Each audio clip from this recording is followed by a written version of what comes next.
ঈদ উৎসব, ঐতিহ্য আর ঋতু বৈচিত্র্যের বিবেচনায় ভিন্ন ভিন্ন কাপড়ে বুনন ও নকশার আদল পরিবর্তন করেছে দেশি দশ।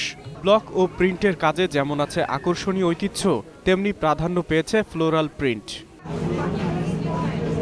শতভাগ দেশীয় সুতোর কাপড়ে তৈরি বলে কদর বেশি এসব প্রতিষ্ঠানের পোশাকের। সুতি কাপড়টা বেশি ইউজ করা হচ্ছে, এছাড়া হাফ সিল্ক আর এক্সক্লুসিভের ভিতরে মুসলিন সিল্কের কাপড়গুলো বেশি ইউজ করা হচ্ছে। যারা ব্লকে চাচ্ছে তাদের ব্লকের মধ্যে আছে, যারা লিলের মধ্যে চমকি লাগানো চাচ্ছে তো চমকি লাগানো আছে।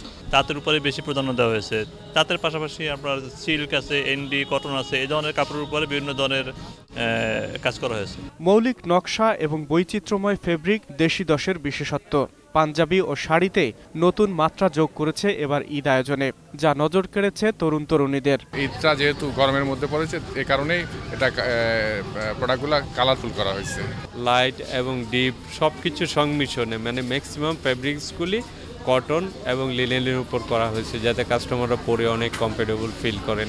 হাতের নাগালে ভালো লাগার গোটা বাজার পাওয়া যায় দেশি দশে, তাই শৌখিন এবং কিছুটা শিল্পমনা ক্রেতাদের পছন্দের তালিকায় থাকে বরাবরই। দেশি দশে একসাথে আসলে 10টা আমাদের যে কাপড়ের ব্র্যান্ড একসাথে পাওয়া যায়, এত কষ্ট করতে হয় না। দেশি জিনিস কালারফুল থাকে, সবার পছন্দ হয়ে যায়, সময়টাও বেঁচে যায় এবং জিনিসগুলো আমাদের দেশি জিনিস কালারফুল থাকে, আমাদের সাধ্যের মধ্যে থাকে। দেশি দশটা তো একটু ভালো প্রোডাক্ট, আর দেশি প্রোডাক্ট তো দ্যাটস ওয়াই আর কি দেশিগুলোই চয়েস। গরমের সিজন তো এখন, সেজন্য সুতির ড্রেসগুলো আমরা পছন্দ করতেছি বাচ্চাদের জন্য, নিজেদের জন্য। এবার সবাই সলিড কালারের দিকে বেশি যাচ্ছে, মানে লাল সাদা।